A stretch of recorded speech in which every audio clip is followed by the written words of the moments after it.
अरे बाप रे, धीरे धीरे हल्का हल्का दबा।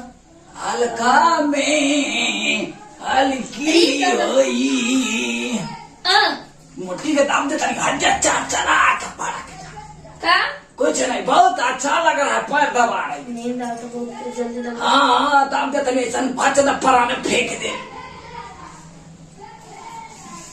अरे बाप रे, क्या हुआ? हड्डियां मत टूट जाएगा पैर। कहाँ है, धीरे से दबाओ। अच्छा ए क्या उना साला कैसन साला बिया हो गई हमारा मौका तीन आगो ऐसा बिया कैला न कैला बरोबर बा का भाई गा ए दबा हाय सालन कहिए सकूंगा कि मेरे मऊ को बुढ़वा बच्चा अंगुरिया ठीक भी का नहीं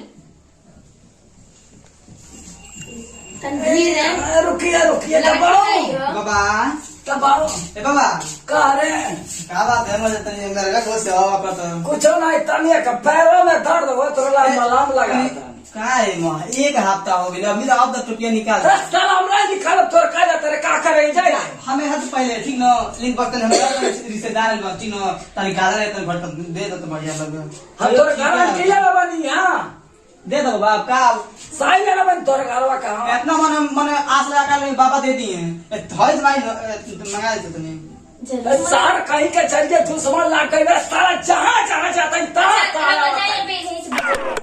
बहुत नहीं मने ना बाय बाप पैसा दे तनी अब सार कहीं तू कर का ना बाबा सही कर बाबा कर ठीक है बाय बाबा तुम जल्दी आ तुम पहले तुम कर जल्दी आ तुम पहुंचा दी नहीं सारा वो कोई दबाओ क्या भाई जहां जहां जाता है तहां आ जाता है सुनात नहीं खेल कौन दबा रहे साला काया फट अरे बजे अरे बाप रे का भैया दबा दी दबा नहीं रही हूँ धीरे दबावा दबा रहे हैं